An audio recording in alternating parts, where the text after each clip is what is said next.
ओम नमः शिवाय। ओम नमः शिवाय। ओम नमः शिवाय। आज कुछ ऐसा संयोग है, ऐसा भाव है, ऐसा आदेश है कि मैं आपको अपनी साधना स्थली या तप भूमि या कहिए जहाँ आजकल मैं साधना कर रहा हूँ वो स्थान आपको दिखाता हूँ। ये देखिए, अभी मैं कैमरे को फ्रंट पे लेके जाऊँगा और बस आप केवल मेरी वॉइस सुन पाएंगे। और आप सबको बहुत बहुत शुभकामनाएं देता हूँ सत्यम शिवम सुंदरम के मार्ग पे चलने के लिए। तो आइए आपको दर्शन कराता हूँ मेरे महादेव के।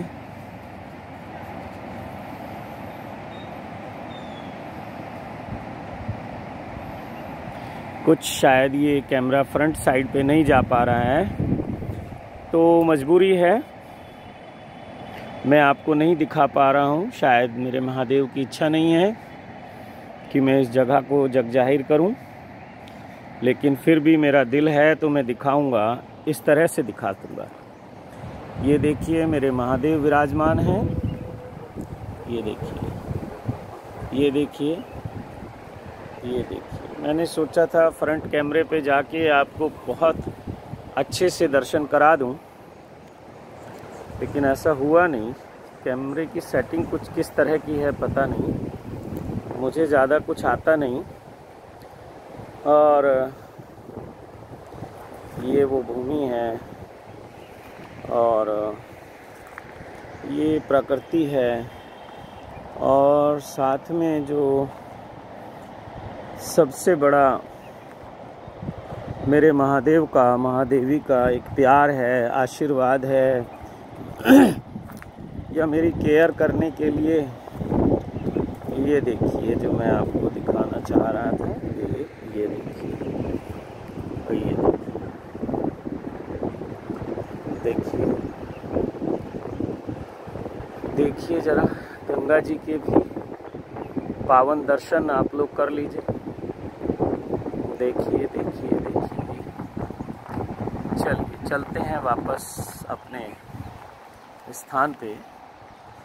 और ये मेरा स्थान और ये कुछ ज़्यादा दूर नहीं है। ये देखो, ये यहाँ मेरे महादेव विराजमान हैं। ये देखिए, शायद ये देखिए,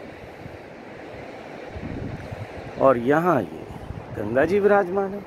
अगर एक ही कैमरे में मैं इनको ऐसे देखूं तो ये देखिए, मेरे जो सिर को कहाँ ले जाऊं मैं अब।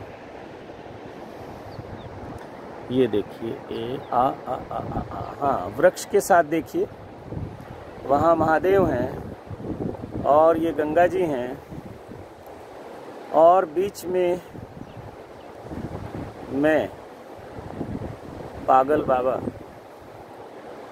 अब इस मैं को कोई नाम तो देना ही पड़ेगा। ये जो मैं है, इसको कोई ऐसा नाम देना होगा जो आपके संसार में ना चले। सब नाम बड़े चलते हैं, बड़े नाम कैश किए जाते हैं। तो कहने का भाव यही है कि चलिए मैं आपको मेरे महादेव से थोड़ा और निकट से दर्शन कराऊंगा। ओम नमः शिवाय।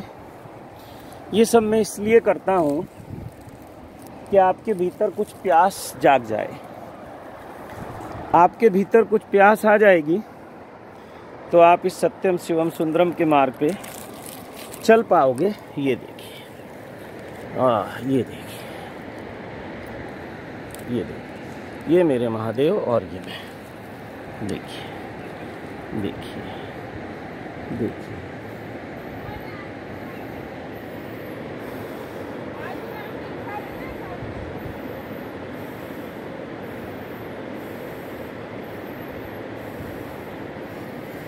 ओम नमः शिवाय। तो हर व्यक्ति के लिए यहाँ महादेव उपलब्ध हैं किसी ना किसी रूप में। हाँ, कहीं ना कहीं विराजमान है, जड़ में और चेतन में। कहीं ना कहीं विराजमान है, तमस में, रजस में और सत्व में, हर व्यक्ति के लिए। अरे ये देखिए, ये देखिए, गंगा जी दिख रही हैं आपको? ये देखिए, थोड़ा वृक्षों के उधर देखिए, ये देखिए, ये देखिए, और ये मेरे महादेव हैं और ये मैं हूँ। देखिए वो जो मंदिर दिख रहा है दूर कहीं, उसके फिर पहले गंगा जी है, बाद में फिर पेड़ पौधे हैं और बाद में मैं और मेरे महादेव। तो सबके लिए यहाँ महादेव उपलब्ध हैं, लेकिन जो जिस भाव में मांगेगा, तमस भाव में, रजस भाव में या सत्व भाव में, जो जैसे मांगेगा वो उसको वैसे ही मिलेंगे। और तुम्हारी मजबूरी है कि तुम वही मांगोगे जहाँ तुम हो, उसके ज़्यादा तुम कैसे मांग सकते हो? तुम्हारी समझ, तुम्हारी बुद्धि, तुम्हारे सब आसपास जो भी वातावरण है, जैसे स्पेस में रहोगे, जैसे स्थान पे रहोगे, वैसा ही तो सब मिलेगा आपको। वैसे ही तत्व आपको जब पसंद आने लगता है या आपके तत्व से मैच कर जाता है, तो वैसे ही स्थान आपको पसंद आएंगे, वैसे ही शहर पसंद आएंगे, वैसे ही गांव आएगा। किसी दिन मैं बात करूंगा बहुत विस्तार से, ये जो हमारे 3 तत्व हैं प्रकृति के, इसके अनुसार आप अपने जीवन को कैसे चेक कर सकते हो कि आपका कौन सा तत्व है। तो मैं जितना मेरा अनुभव है, मैं देखता हूँ कि जो लोग गांव में रह रहे हैं उनके लिए गांव स्वर्ग है, गांव में ही मजा है। उनसे कहो कि चलो तुम्हें दिल्ली ले चलें, मुंबई ले चलें, अगर वो जाते भी हैं तो 1-2 दिन में उनका दम घुटने लगता है। वो प्रकृति के नज़दीक हैं, वहीं रहना चाहते हैं, गांव में रहना चाहते हैं। लेकिन ये प्रकृति का सबसे निचला हिस्सा है। अगर मैं कहूँ कि प्रकृति को भी 7 चक्रों में डिवाइड कर दें योग की भाषा में, तो फिर ये जो प्रकृति का है मूलाधार है। तो प्लेन लैंड जो है, इसलिए वो ज़्यादा उपजाऊ है, ज़्यादा फ्रूटफुल है और ज़्यादा लोगों के लिए उपयोगी है। तमस है वहाँ, जो प्लेन लैंड है। लेकिन ये लोग भी प्रकृति के नज़दीक हैं, परमात्मा से दूर हैं, लेकिन संभावना है इनके पहुंचने की। जैसे आपने एक सुना होगा कि धन्ना जाट की कहानी, धन्ना जाट को कैसे मेरे महादेव ने दर्शन दिए थे। ऐसे बहुत सारी कहानियां गांव देहात में आज भी सुनी जाती हैं। तो ये हो गया आपका तमस। अब इसके बाद शुरू होता है रजस। जैसे जैसे व्यक्ति के भीतर रजस जागृत होने लगता है, रजस तत्व की प्रधानता होने लगती है, तो ये गांव का आदमी शहर की तरफ भागता है। और पहले से ही वहाँ वैसे लोग हैं, तो इसके तत्व के अनुसार इसे वहाँ बहुत मज़ा आता है, बहुत अच्छा लगता है। वो ऊंची ऊंची बिल्डिंगें, वो लंबी लंबी कारें दौड़ती हुई सड़कों पे, वो भीड़ भाड़, वो सारा देख के इसको बड़ा मज़ा आता है। और ये व्यक्ति कहता है कि अब मज़ा आएगा जीवन का। अब तक तो हम नरक में पड़े थे, ये गांव को नरक बोलता है। देखिए, अब तक तो हमें पता ही नहीं था कि दुनिया इतनी हसीन है। और फिर धीरे धीरे ये बड़े शहरों की, मेट्रो सिटी की उस चकाचौंध में खो जाता है। तो जितनी जिसकी तैयारी है, ये बहुत गूढ़ बात बता रहा हूँ, जितनी जिसकी तैयारी है, यानी कि जिस तत्व पे वो जी रहा है, उतनी ही सफलता मिलेगी उसको उस तत्व प्रधान स्थान पे। ऐसा नहीं कि गांव देहात में लोगों के पास पैसा नहीं होता, सुविधाएं नहीं होती, प्रॉपर्टी नहीं होती, कुछ नहीं, लेकिन वो अपने तत्व के अनुसार उन्होंने चुनाव कर लिया और वो वहाँ रह रहे हैं, बहुत खुश हैं, सब सुख सुविधाएं हैं। तुमसे ज़्यादा आनंद का जीवन है उनका गांव में लोगों का। एक दिन इन 3 तत्वों पे एक एक तत्व को अलग अलग लेंगे जिस दिन आदेश होगा। तो जैसे कहते हैं कि दिल्ली में जाके, मुंबई में जाके, बेंगलोर में जाके, हैदराबाद में, और आपका चेन्नई, और आपका कलकत्ता, और आपका देहरादून, लखनऊ, खैर बहुत, अब तो बहुत सारे शहरों को मेट्रो सिटी बना दिया है, लेकिन पहले ये 4-6 लोग शहर थे जो आज भी अब चाहे तो इन्हें सुपर सिटी कह लो आप, या जो भी कहो, खैर बात को समझिए। फिर से याद दिला दूं, पेड़ नहीं गिनने हैं, आम खाने हैं। कंटेनर में नहीं अटकना है, कंटेंट को पकड़ना है, समझ गए? इन शब्दों को नहीं पकड़ना, इन शब्दों के पीछे मैं क्या कहना चाह रहा हूं, मेरा भाव क्या है, उसको पकड़ना। उसको पकड़ना, जब उसको पकड़ पाओगे तो ही मेरी बात को समझ पाओगे। तो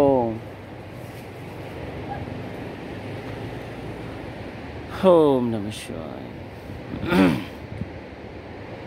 तो जिसका जितना तत्व प्रधान होगा, देखो तमस से नीचे तो आप जा नहीं सकते, इसलिए जितने भी लोग कहते हैं कि हम चालाक नहीं हैं, बिल्कुल ठीक है, वो चालाक नहीं है, सीधे सरल लोग हैं। लोग कहते हैं हमें भाई हेरा फेरी नहीं आती, बिल्कुल ठीक है। तमस जो तत्व है उसका गुण नहीं है ये, वो आपका अभी लिविंग जो है आपकी मूलाधार पे है, और मूलाधार का तत्व जो है वो पृथ्वी है। और पृथ्वी को भी अगर तत्वों में चक्राज में डिवाइड कर लें तो प्रकृति का भी ये सबसे निचला चक्र है, मूलाधार है। अगर मैं कहूँ वो काम केंद्र है प्रकृति का तो ठीक है, क्योंकि जितना भी फ्रूटफुल प्रकृति है वो प्लेन में जाकर है, पहाड़ों में उतना फ्रूटफुल नहीं है, ऐसा नहीं है, बंजर नहीं है ये। ऐसे तो ब्रह्मांड का कोई भी एक अंश भी बंजर नहीं है। बंजर मतलब जो अनउपजाऊ हो, इंग्लिश में क्या बोलते हैं उसको, व्हाट टू से बंजर, लिख के भेजना मुझे जरा कोई। मैं सोच रहा हूँ कि सिखा तो मैं आपको नहीं पाया, सिखा तो नहीं पाता हूँ, कोशिश करने के बाद कुछ आपसे ही सीख लूँ। आप भी तो ज्ञानी हैं, आप भी तो गुरु लोग हैं सब। तो चलिए अभी मैं आपसे फिर आता हूँ। तो तत्व के अनुसार अगर आप अपना जीवन का चुनाव करोगे तो वहाँ रह के भी अपॉर्चुनिटी है। ऐसा मत सोचना दिल्ली में ही अपॉर्चुनिटी है, मुंबई में है या बड़े शहरों में है।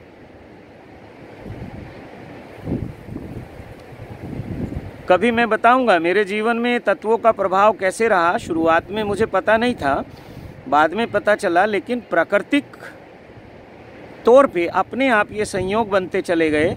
और मैं आपको बता दूं कि मेरे जीवन में जो घटनाएं घटी, कहाँ कहाँ मेरा वास हुआ, वो मैं बताऊंगा, और आप देखेंगे बिल्कुल तत्वों के अनुसार वो बिल्कुल सटीक बैठता है। ऐसे ही आपके जीवन में भी है।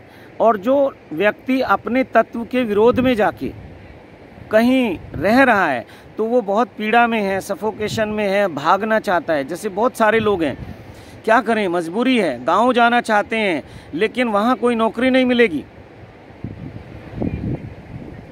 और शहर है, नौकरी है, बच्चे हैं, पढ़ाई है, जाना गांव में ही चाहते हैं। लेकिन मैं इन्हें कह दूं कि ये इतने समझदार हो गए क्योंकि ये अब एक बीच की स्थिति में है। इनका जो तमस तत्व है वो इन्हें पीछे खींचता है और जो इनका रजस है वो आगे खींचता है। तो ये दिल्ली में रहना भी चाहते हैं क्योंकि पैसा है, मुंबई में पैसा है, बड़े शहरों में पैसा है, लेकिन जाना ये वहीं चाहते हैं। इसलिए देखा होगा बहुत सारे लोग मजबूरी में और तो बाहर चले जाते थे नौकरियां करने के लिए, लेकिन रिटायरमेंट पे वापस वहीं आते थे गांव में ही। कुछ लोग फिर शहरों में बस जाते थे। तो ये उसी पे डिपेंड करता है कि आपकी इस जो यात्रा है, जो आपका एक जन्म से लेके मृत्यु तक की यात्रा है, इसमें आपने प्राकृतिक रूप से जैसे जैसे आपने प्रोग्रेस की वैसे वैसे आपकी लिविंग शुरू हो जाएगी। तो ये जो बिल्कुल गांव देहात में रहने वाले लोग हैं ये तमस तत्व पे हैं। और फिर दूसरा जो है, जो बड़े शहरों में रहने वाले, चकाचौंध में रहने वाले, लग्जीरियस जीवन को जीने वाले, डिस्को जाने वाले, क्लब जाने वाले, भव्य पार्टियों का आयोजन करने वाले, देखा देखी बहुत सारे कार्य करते हैं बड़े शहरों में, जिसको कहते हैं दिखावा है। तो इस दिखावे की जिंदगी में रहने वाले लोगों का तत्व है रजस। बड़ी कोठी चाहिए, बड़ी कार चाहिए, जैगवार से कम नहीं चाहिए। फिर मैं कहता हूं कि अरे क्या करोगे जैगवार, ये जो अपनी छोटी सी दुल्हनिया है, छोटी सी कार है ये बहुत प्यारी है, फिर वो कहते हैं नहीं नहीं हमें गुरुजी के लिए चाहिए, रॉयल ब्लू चाहिए, जैगवार चाहिए और गुरुजी को चाहिए नहीं, शिष्यों को चाहिए। देखिए तो खैर, तो ये जो लोग हैं इस तरह की फीलिंग रखने वाले, रुपए पैसे में तोलने वाले, रुपए पैसे का बहुत ज़्यादा गुणा भाग करने वाले, इनका तत्व रजस है। और ठीक है, इनकी मजबूरी है क्योंकि वो तत्व इनको वहीं रखेगा। और इसके बाद जो पहाड़ों में, जंगलों में, नदियों के किनारे, बड़ा प्राकृतिक स्थानों पे रहने वाले लोग हैं, एकांत में रहने वाले लोग हैं, ये आत्म तत्व इनका जागृत है। इसलिए पहाड़ में, एक गांव में रहने वाला व्यक्ति भी आपसे ज़्यादा अच्छा साधक है, ज़्यादा अच्छा सिद्ध है, योगी है, जबकि वो कुछ नहीं जानता अपने बारे में, कुछ नहीं जानता, क्योंकि उसने कोई प्रयास किया नहीं और प्रकृति उसको यहाँ तक ले आई, तमस से रजस पे ले आई और रजस से सत्व पे ले आई। ऐसा नहीं, ये जो आज पहाड़ के किसी गांव में चोटी के ऊपर एक घर बना हुआ है और शहर उससे 10, 20, 30 किलोमीटर दूर है, अब ये जो व्यक्ति जीवन यापन कर रहा है, क्या समझते हैं आप? ये कोई साधारण व्यक्ति है? लेकिन करता कुछ नहीं है, करता नहीं है ये। ना कोई योग करेगा, ना ध्यान करेगा, ना जप, ना तप, ना अनुष्ठान, ना पूजा, ना पाठ। ये सब भी राजसिक लोग करते हैं। तामसिक भी नहीं करेगा ये सब, और सात्विक भी नहीं करेगा। तो ये आदमी प्रकृति की कृपा से वहाँ तक पहुँच गया है। लेकिन अब अगर ये देवभूमि में इसको जन्म मिला, हिमालय पर्वत की गोद में इसको जन्म मिला, वहीं इसकी परवरिश हो रही है, तो जिनमें रजस अभी रह जाता है वो भाग जाते हैं। पहाड़ों से भी लोग शहरों की तरफ भाग जाते हैं क्योंकि उनमें रजस तत्व है। लेकिन जो बड़े बुजुर्ग थे पहले, अब तो पहाड़ खाली हो रहे हैं क्योंकि वो सत्व की कमी होती जा रही है। और ये जो आप देख रहे हैं आज के समय में, ये देख रहे हो मैंने मास्क लगाया हुआ है, अब आप समझ गए इससे रिलेटेड सब कुछ। तो ये राजसिक लोगों की वजह से है। राजसिक व्यक्ति चाहता है कि इस पूरी पृथ्वी पे मेरा राज हो जाए, लेकिन उसको ये नहीं पता कि फिर तुम राज किस पे करोगे। अरे कोई गरीब है, कोई अमीर है, कोई छोटा है, कोई बड़ा है, कोई, तभी तो तुम राजा हो, तभी तो तुम राज कर पा रहे हो। देख रहे हो भारत की व्यवस्था कितनी सुंदर है। यहाँ गरीब है तो हम उसकी गरीबी को सपोर्ट करते हैं, चावल दे देंगे, दाल दे देंगे, राशन दे देंगे, उसका एक अलग से कार्ड बना देंगे, लेकिन कहेंगे कि तुम गरीब ही रहो। फ्री के स्कूल दे देंगे जिसमें वो जाता नहीं है, बच्चों को भेजता नहीं है, क्योंकि यात्रा तो उसकी भी रजस की तरफ होनी है। कहीं ना कहीं थोड़ा बहुत रजस तो उसमें भी है। गांव में रहने वाले माता पिता भी कल्पना करते हैं कि हम तो नहीं जा पाए, हमारा बेटा दिल्ली जाएगा, बाहर जाएगा, बड़े बड़े काम करेगा, नौकरी करेगा। अब वो देखते हैं कि इस काम के लिए कौन से स्कूल ठीक हैं, तो वो प्राइवेट स्कूलों की तरफ भागता है। लेकिन सरकार नहीं चाह रही, नहीं तो ये प्राइवेट स्कूल किसके हैं? सब सरकार के हैं। सरकार चाहे तो सबको अधिग्रहण करके और एक स्टैंडर्ड की एजुकेशन वहाँ दी जाए और बहुत कम कॉस्ट में दी जाए, और जो लोग बिल्कुल निर्धन हैं, गरीब हैं, तो उनको फ्री दी जाए। लेकिन फ्री का रूप ये ना हो कि उनको दीनहीन बना के आप दे रहे हैं, नहीं, फ्री का रूप कुछ और होना चाहिए। मेरे मस्तिष्क में शिक्षा को लेके कुछ है, किसी दिन याद दिलाना, मैं उस पर कुछ बोलना चाहूँगा। आज अपने भाव व्यक्त किए गए हमेशा ये फलित होंगे, आप देख लेना। जो मैं कह रहा हूँ ये एक दिन फलित होगा। जो आज फलित हो रहा है वो संतों का ही आशीर्वाद है, वो जो आज दुखद परिणाम है वो संतों का ही श्राप है। और ऐसा नहीं कि श्राप सीधे सीधे मुख से दिया जाए, श्राप भी बहुत तरह से दिया जाता है और आशीर्वाद भी बहुत तरह से दिया जाता है। ये भी एक सुंदर विषय बन सकता है, श्राप और आशीर्वाद, या कहें अभिशाप और आशीर्वाद। लिख लो इसको कहीं आप लोग, मुझे कमेंट बॉक्स में लिखना, इस पर एक वीडियो बनाएंगे। तो ये जो रजस के लोग हैं, अब इसमें भी कुछ लोग हैं जिनकी रजस को जी लिया, भोग लिया, और अब उनका सत्व थोड़ा सा प्रभावी होने लगा। उनका जो सत्व है, उनका जो वो थोड़ा उसकी मात्रा बढ़ने लगी, तो अब इनको वैराग्य आने लगता है। बड़े शहरों से फिर ये गांव की तरफ आते हैं। ऐसा नहीं अब ये तमस आ गया इनका, नहीं। प्लेन में रहने वाला आदमी भी बहुत सात्विक हो सकता है, ऐसा नहीं पहाड़ों में रहने वाले ही होते हैं। लेकिन वो सब कुछ जी के आ गया, गांव से निकला, शहरों की यात्रा करके सब चकाचौंध देख के, ऐश्वर्य को देख के वो वापस प्रकृति के साथ रहना चाहता है। और सबसे सुंदर जो स्थान होता है किसी व्यक्ति के लिए, वो उसकी जन्मभूमि होती है। और जन्म भूमि वही क्यों बनी इस पूरे ब्रह्मांड में, कहीं और क्यों नहीं बन पाई वो जन्मभूमि, इसके पीछे आपकी लंबी यात्रा है, जन्मों जन्मों की यात्रा है। एक आदमी अमेरिका में जन्म लेता है, एक भारत में लेता है। भारत के भी विभिन्न भूभाग पे फिर जन्म लेते हैं लोग, अपने अपने प्रारब्ध, अपने अपने संस्कार के अनुसार। उसी के अनुसार उनको कुल मिलता है, परिवार मिलता है। जो हमारे यहाँ 4 व्यवस्था है, शूद्र की और वैश्य की और क्षत्रिय और ब्राह्मण, उसके अनुसार फिर कुल मिलता है।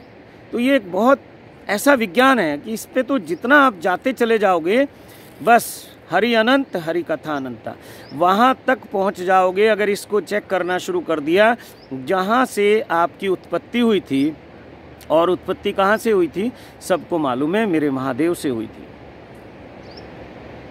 महादेव तक पहुँच जाओगे अगर अपने तत्वों को ठीक से जान लिया तो। इसी को बोलते हैं तत्व ज्ञान। अब लोग मेरे पास भी आते हैं, तत्व ज्ञान क्या है, तत्व ज्ञान क्या है। अरे कैसे समझाऊं तत्व ज्ञान क्या है, पता नहीं। लोग समझा रहे हैं, गीता ने समझा दिया, रामायण ने समझा दिया, और लोगों ने समझा दिया तत्व क्या है। तो बड़े बड़े विद्वान जानते हैं तत्व क्या है, मुझे नहीं पता, मुझे तो ऐसे ही पता है। तो अगर तत्वों के साथ भी जीना शुरू कर दिया और प्रकृति पे भी छोड़ दिया, कुछ नहीं करेंगे, कोई ध्यान नहीं, कोई साधना नहीं, कोई पूजा नहीं, कोई पाठ नहीं, और धीरे धीरे ये अवस्था आ जाती है।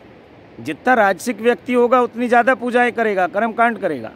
सात्विक व्यक्ति कम से कम करेगा। तो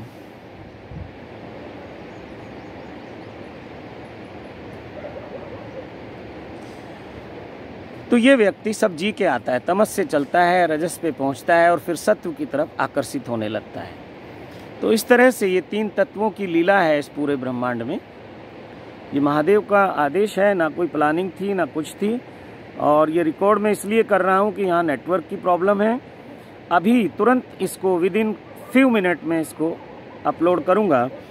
अभी जो है आज 19 अप्रैल है और समय हुआ है अभी 11 बज गए हैं। देखिए कितना शुभ समय है। ये 19 को मैं 10 महाविद्याओं से रिलेटेड करता हूँ, 9 और 1 10, और 11 को 1 मैं और 1 मेरे महादेव, 1 और 1 11। ये इसका मतलब होता है तुम्हारी पैसे की दुनिया में 1 और 1 11 जब कोई बोल दे बड़े खुश हो जाते हो, लेकिन 1 और 1 का मतलब होता है 1 मैं हूँ और 1 मेरा ईश्वर है। ये भी एक विषय बन सकता है, वीडियो के लिए टॉपिक बन सकता है, तो आप इसको भी नोट कर लें। 1 और 1 11, 1 मैं और 1 मेरा ईश्वर, ये होता है। समझ गए? तो ईश्वर के साथ जुड़ते ही आपकी इतनी ताकत बढ़ जाती है। जो मैंने 10 से रिलेट किया, 10 महाशक्तियों को, वो ये है कि 9 तक जाने के बाद संख्या 10 पे आ जाती है। वो जो 10 है, वो जो 0 है, वो ईश्वर है, वो शून्य है। कभी इस पे भी चर्चा करेंगे। शून्य क्या है, लिख लो इसको आप लोग, मुझे कमेंट बॉक्स में भेजना। शून्य क्या है, शून्य का अर्थ क्या है। शून्य अगर इस 1 के पीछे लग जाए तो शून्य है, और 1 के आगे लग जाए तो 10 टाइम 10 गुना हो गई। चलो अब नहीं तो टॉपिक कहीं और जाएगा। तो ये जो 10 और 10 के बाद क्या आएगा, फिर 1 आएगा। अब आप संसार की भाषा में रजस तत्व वाले कहेंगे इसको 101, लिख के देख लेना। और हम लोग कहते हैं शून्य तो शून्य है ही, परमात्मा तो विराजमान है ही। अब 1 और 1 11 हो गए, क्योंकि हमें वो ईश्वर की अनुभूति हो गई। एक तरफ ईश्वर है, एक तरफ हम हैं, हम मीन्स संत, और बीच में शून्य है। परमात्मा बीच में है। अनुभव हमने वहाँ तक कर लिया है, परमात्मा तक का। और हम एक व्यक्ति हैं, हम शरीर में रहने वाले एक जीव हैं। अब उस अनुभव के और हमारे बीच में परमात्मा है।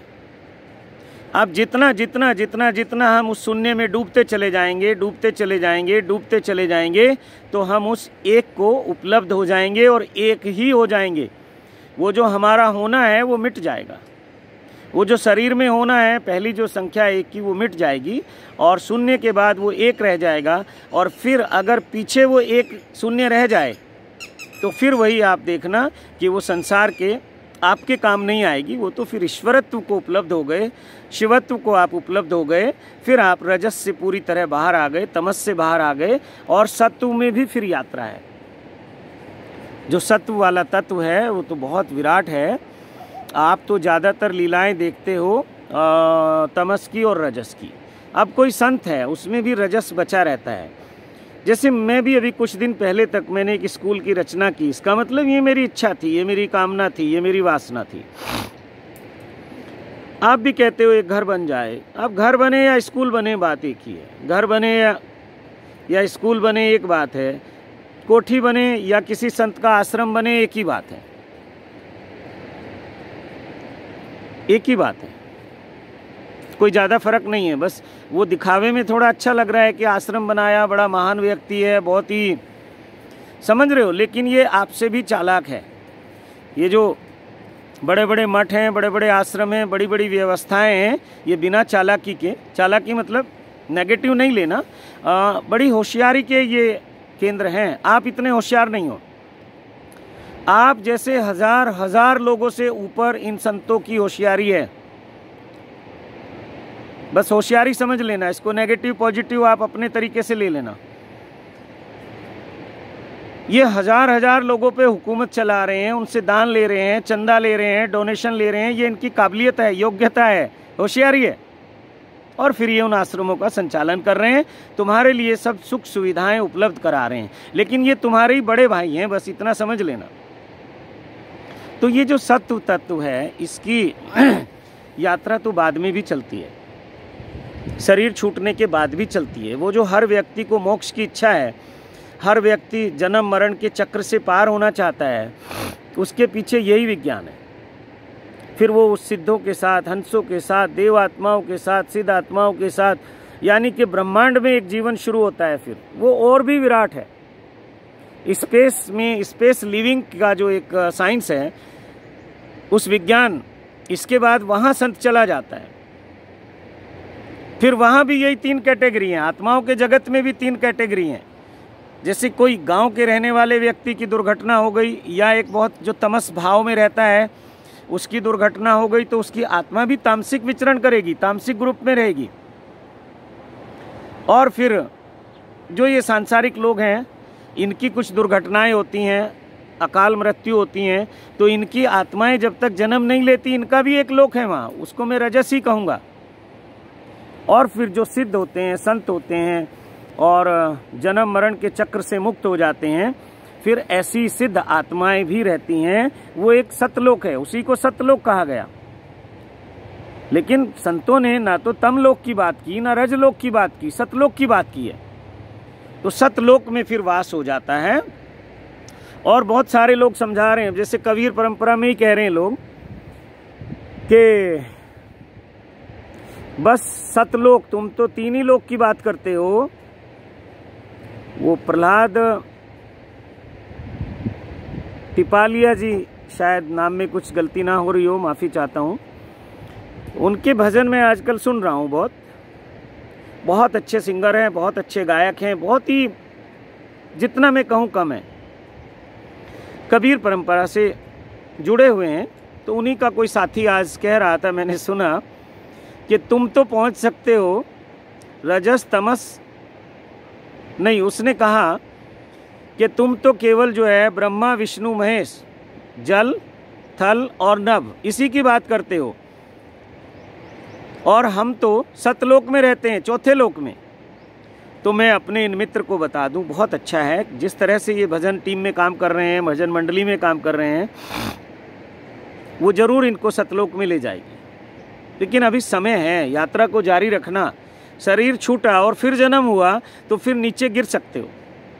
यही तो जीवन और मरण के चक्र से मुक्त होने की बात है, कि एक बार मृत्यु के बाद कितना ठहर पाएंगे, कितनी होश रख पाएंगे, कितनी अनुभव रख पाएंगे कि फिर से यात्रा एक अच्छे लेवल से शुरू हो। तो ये कमांड आपके हाथ में भी है, और ये प्रकृति तो अपना प्रोसेस करती है। फिर जो आपके कर्मों के आधार पे फिर वो आपका आकलन करती है कि अभी आपका तत्व क्या है, वहीं रखेगी आपको। तो और जीवित रहते रहते आदमी इन 3 तत्वों को पार कर सकता है। इसी को कहते हैं भाव सागर को पार करना। भवसागर क्या है? जल है, थल है और नभ है। तो ऐसी जल है, जल को पार करना बड़ा आसान है। कोई भी नाव वगैरह आपको ले लें और आप उससे पार हो सकते हैं, और जल्दी हो जाएंगे जल से। लेकिन थल से पार होना बड़ा मुश्किल है। कितनी कार में यात्रा करो, कितना ही बस में करो, ट्रेन में करो, एरोप्लेन, जहाँ जाओगे थल में ही जाते हो, पृथ्वी पे ही जाते हो। अब इसके बाद भी फिर आकाश की यात्रा है, वो जो पहाड़ों में और उसमें वो आकाश यात्रा है, नभ। तो यहाँ भी तीनों को क्रॉस कर सकता है व्यक्ति। मनुष्य जीवन में इतनी अपार संभावनाएं हैं।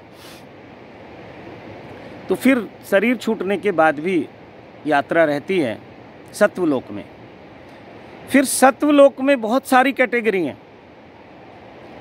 सतलोक जिसको कहते हैं। तो मेरे जो बंधु हैं प्रहलाद तिपालिया जी के साथ जो बातें कर रहे थे डिस्कस, वो किसी यात्रा में जा रहे हैं, शायद छत्तीसगढ़ साइड के कोई गांव हैं। शबनम विरमानी की वो वीडियो है, और वो बीच में जैसे मस्ती करते हुए शायद जा रहे थे, उनका कोई इंटरव्यू चल रहा है। वो शबनम विरमानी शायद उनसे कुछ डिस्कस कर रही है कबीर पंथ को लेके। तो उसमें वो चर्चा है, वीडियो का नाम तो मुझे याद नहीं, शायद कबीर एक यात्रा या ऐसा कुछ है।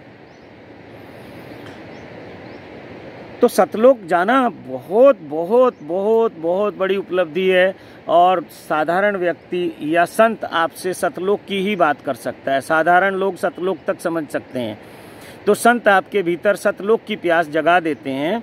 उसके आगे की कोई घोषणा अभी तक संतों ने की नहीं है, और आगे आवश्यकता ही नहीं है फिर घोषणा की। किसको बताओगे? जिसे बताओगे वो वहां पहुंचा ही हुआ है। तो सतलोक तक से भी वापसी हो जाती है संतों की। ये कबीर साहब जब आए होंगे तो वहीं से आए थे ये। अब इसमें भी मतभेद हैं, कोई कहता है जन्म हुआ, कोई कहता नहीं हुआ, लेकिन जो भी हुआ इस पृथ्वी पे आए तो सतलोक से आए थे। नानक देव जी आए तो सतलोक से आए थे, बुद्ध आए तो सतलोक से आए थे, महावीर आए तो सतलोक से आए थे। जब तक मैं भगवान श्री रजनीश का नाम ना ले लूं, मुझे लगता है अभी बात अधूरी है संतों की, क्योंकि आज के युग में वो सबसे ज़्यादा प्रभावी हैं, सबसे ज़्यादा उपयोगी हैं, कारगर हैं। तो ये जो भगवान श्री रजनीश, जिन्हें आप भगवान कह रहे हो, अवतार कह रहे हो, अवतार क्या है? मैसेंजर है, अवतरण हुआ है उसका। किस कार्य के लिए हुआ ये सोचो ना, क्यों हुआ अवतरण? कहीं कोई इच्छा, कहीं कोई कामना, कहीं कोई वासना सूक्ष्म रह गई होगी ज्ञान देने की, गुरु बनने की। फिर ये सब जगह तीन तत्व में बढ़ जाता है। गुरु भी फिर तीन तरीके के हैं। ये तीन तत्व आपको छोड़ेंगे नहीं कभी भी। हाँ, इसके बाद सतलोक के बाद फिर आप, जितनी मुझे समझ है, ज्ञान है, अनुभव है, शिवलोक में जाके आप ठहर जाते हैं उसी सत्ता के साथ। इसको ऐसे सोच लें कि जैसे पहाड़ों में शिवलिंग बनते हैं, अपने आप बनते हैं, बर्फ में बनते हैं, जैसे अमरनाथ जी में कहते हैं, ऐसे बहुत जगह बनते हैं, और विश्व में भी बहुत जगह बनते हैं। अब शिवलिंग हमारी मान्यता है, इसलिए हम उसको ईश्वर का रूप मान रहे हैं। वो जो पहाड़ हैं वो ईश्वर हैं, वो जो बर्फ जमी हुई है वो ईश्वर है, ये जो पेड़ हैं ये ईश्वर है, पूरी प्रकृति ईश्वर है। एक एक चीज समझाऊंगा तो समय लगेगा। तो फिर वो जो बूंद है, देखते हो जल कहाँ से आता है फिर कहाँ चला जाता है। वो जो बूंद है वो फिर सागर में समा जाती है। सागर ये नहीं जो आप पृथ्वी पे देख रहे हो, उस सागर में जो फिर कभी पिघलता नहीं है, जो वहाँ से टूटता नहीं है। और अगर वहाँ से फिर कोई टूटा तो फिर यात्रा शुरू हो जाती है, फिर आप वर्षा के रूप में फिर आ जाओगे, वो भी जल तत्व है। तो इस तरह से यात्रा चलती है। आप सतलोक के बाद, सतलोक से पहले आप आकाश में भी रह सकते हैं, वो वायु तत्व है। आप जल में रह सकते हैं, वो जल तत्व है। आप अग्नि के आसपास रह सकते हैं, वो अग्नि तत्व है। आप पृथ्वी के आसपास रह सकते हैं, वो पृथ्वी तत्व है। और एक और तत्व हमने कौन सा अभी छोड़ दिया है, 5 तत्वों की बात है ना, पृथ्वी है, आकाश है, जल है, वायु है और अग्नि है। तो उन्हीं तत्वों में फिर उन आत्माओं का भी वहीं लिविंग रहती है, उन तत्वों में, स्पेस में भी। तो कुल मिला के बात को छोटा करते हैं, तो अपने तत्वों को जानो और तत्वों के अनुसार अगर जीवन को जीना शुरू कर दिया तो जीवन में वो सब कुछ मिलेगा जिसकी तुम्हें इच्छा है, कामना है, अभिप्सा है, कुछ भी जो चाहिए वो वहीं मिलेगा। रुपए, पैसे, धन, दौलत, आप क्या सोचते हैं जो पहाड़ों में रहते हैं लोग गरीब हैं? नहीं, उनकी आवश्यकताओं से बहुत बहुत ज़्यादा उनके पास है। और जब आवश्यकताएं बढ़ जाती हैं तो प्रकृति उनको नीचे भेज देती है प्लेन में कि जाओ। तो अपने तत्वों के अनुसार आप यात्रा करो। जीवन बहुत सुखद है, जीवन बहुत आनंददायक है और प्रक्रिया यही है, 1000 जन्मों में पूरा करो या 1 जन्म में पूरा करो। तो मैंने आपको अपनी तपस्थली दिखाई, आजकल यही मेरी तपोभूमि है और मैं इसका ऐसा भाव आ रहा है, आज नामकरण कर देता हूँ कल्याणेश्वर महादेव। आपका कल्याण करने वाले ये महादेव हैं और मुझे निमित्त बनाया, तो मैं अहंकार से नहीं बोल रहा हूँ। कल्याण कोई व्यक्ति नहीं है, कल्याण कोई वस्तु नहीं है, कल्याण कोई नाम नहीं है। अगर वो नाम है कल्याण तो ईश्वर का ही नाम है, परमात्मा का ही नाम है, भगवान का ही एक और नाम है। तो कल्याणेश्वर महादेव मंदिर इसका नामकरण कर दिया गया है और वीरान है ये जगह, कोई इसकी देखरेख नहीं होती है, कोई पूजा पाठ नहीं होती है। यहाँ बस मैं साधना कर रहा हूँ और मुझे लगता है मुझे यहाँ बुलाया गया है, मैं आया नहीं हूँ। इसके निकट बिल्कुल 10 फुट की दूरी पे मैं पिछले 5 महीने से विराजमान हूँ, लेकिन यहाँ आज पहली बार आया हूँ और बस यही आवाज़ आ रही कि यही वो स्थान है, यही वो जगह है। तो कल्याणेश्वर महादेव इसका नाम है। अभी कोई बोर्ड नहीं लगा, कुछ नहीं लगा।